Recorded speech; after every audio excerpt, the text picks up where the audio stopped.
Друзі, вітаю на каналі з Буковелю. Сьогодні підводимо підсумки. Як відпочити в Буковелі не за всі гроші світу. Для тих, хто не катає, друзі, для тих, хто катає, такого варіанту немає. Будете платити по повній. Перше, з чого почну, друзі, це купівля, звичайно, ЖД-квитків. ЖД-квитки я завжди купую за 20 днів, о 8 годині відкриваються продажі, і я вже швиденько їх викупаю, найдешевші. Перший спосіб зекономити. Друге, друзі, придбали ви квитки, приїхали. У вас є декілька варіантів, як доїхати до Буковелю, тому що ви приїжджаєте в Татарів.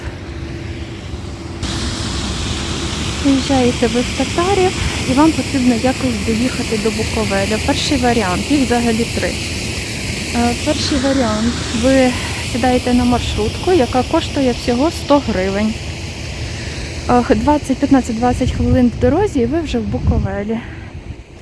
Другий варіант, ви берете таксі «Уклон». Завантажуєте на телефон додаток і замовляєте собі цю послугу, щоб не переплачувати, щоб вас не надурили.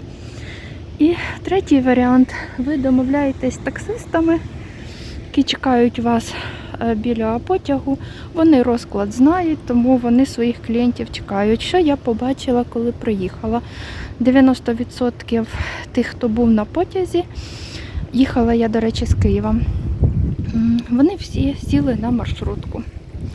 Стояло 3 маршрутки, якраз вистачило 3 повні маршрутки, вивезли всіх, хто приїхав в цей день в Буковель. Отже, другий спосіб зекономити в Буковелі – це не переплачувати за дорогу. ЖД-квиток плюс проїзд Татарів Буковель. Далі, друзі, проживання. Третій пункт відпочинку в Буковелі не за всі гроші світу. Проживання. Я брала для себе готель «Буквіль». Бронювала я номер за 3 місяці до поїздки, щоб обрати найдешевший тариф. До 9 березня ціна була за мій номер 3600, тому що це вважався сезон. І з 9 березня вартість склала 2200. Я забронювала собі на 5 ночей. Далі, друзі, наступне. Це харчування. З харчуванням в Буковелі біда. Їжа вся оверпрайс, де б ви її не купували.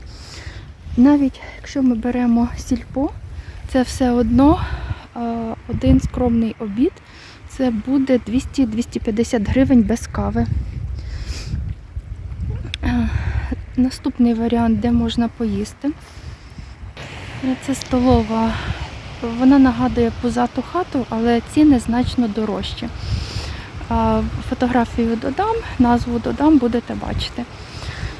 Я харчувалася в цьому закладі. Хочу сказати відверто, їжа мені не сподобалась. Вартість обіду теж буде коштувати десь в районі 300 гривень. Поїсти в них дорожче, ніж поїсти в сільпо. В сільпо все ж таки виходить дешевше.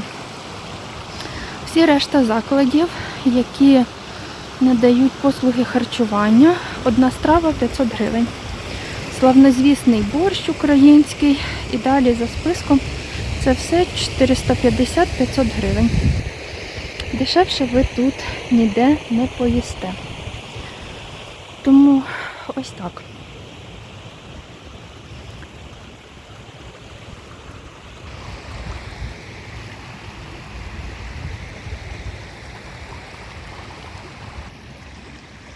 Наступне, друзі, ротавірус в Буковелі.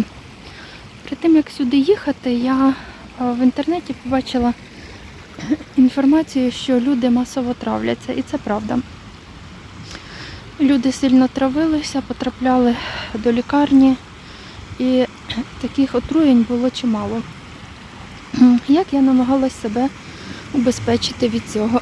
Перше, зуби я чистила тільки бутильованою водою. З-під крану я зуби не чистила. Друге, харчувалася в своєму готелі При бронюванні я оплатила сніданки і трошки на цьому зекономила. Третє. Харчувалася в Сільпо і в цій столовій, про яку я вам казала. Ну, слава Богу, не отруїлася. Ці новомодні заклади я не ходила. Я вважаю, що люди травилися саме там. І люди травилися на площі. Є такі невеличкі мафи на площі, де ви можете теж купити щось поїсти. На мою суб'єктивну думку, я вважаю, що люди труїли саме в цих локаціях, новомодних закладах харчування і в оцих мафах на площі. Це моя, підкреслюю, суб'єктивна думка, тому я ні там їжу не купувала, слава Богу, мій відпочинок пройшов без ексцесів, я не отруїлася. Друзі, це дуже страшно, будучи десь на відпочинку, отруїтися і мати величезні неприємності. Медичні послуги тут коштують дуже дорого. Наступне, друзі, розваги. Що я для себе обрала в Буковелі? Аквапарк Мавка. Перед тим, як їхати в Буковель, я чітко для себе на кожний день склала план, що я тут буду робити. Тому що, друзі, заплатити за житло дорогу, сидіти весь день біля озера Молодості, це занадто, як на мене. Огляд на каналі Аквапарку Мавки вже є, дивіться повний огляд. Заплатила 1500 гривень за 4 години, 2000 коштує цілий день. Мені 4 години вистачило. Другий пункт – це Гуцулендія. Дуже мені сподобалось, 400 гривень, вхідний квиток, гуляй цілий день, обмежень немає. Дуже я хотіла туди потрапити, сподобалось. Колесо огляду теж коштує, здається, 400-450 гривень. Я не купувала. Не каталась я на колесі огляду. Якби він коштував 200 гривень, я покаталася. 400-450, я вважаю, це занадто дорого, тому ні.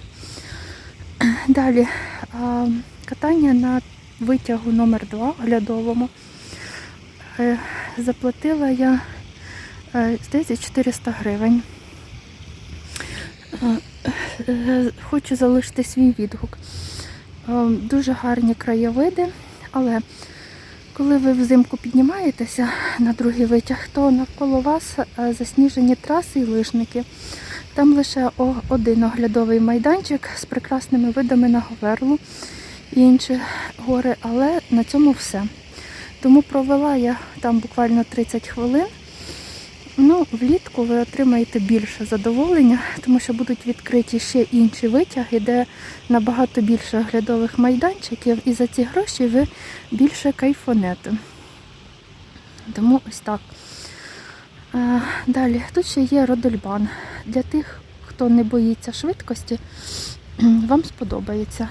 Здається, до 1000 гривень коштує Родельбан. Я вирішила відмовитись. Друзі, ось перед вами аквапарк Мавка. Ось перед вами колесо огляду. І навпроти колеса огляду буде Гуцулендія.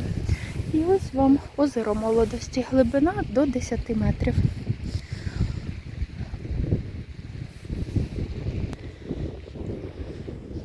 Друзі, ось такий невеличкий підсумок свого відпочинку в Буковелі я зробила. Мені відпочинок дуже сподобався. Я не витратила багато, як на мене, як для Буковелю, але я відвідала всі ті локації, які мене тут цікавили. Я вам дуже рекомендую, перед тим, як їхати в Буковель, відповісти на одне питання, що я тут буду робити. Тоді у вас все складеться. Я бажаю вам успіхів, я бажаю вам мати фінансову можливість, здоров'я, подорожувати і отримувати ось такі неймовірні враження, позитивні емоції.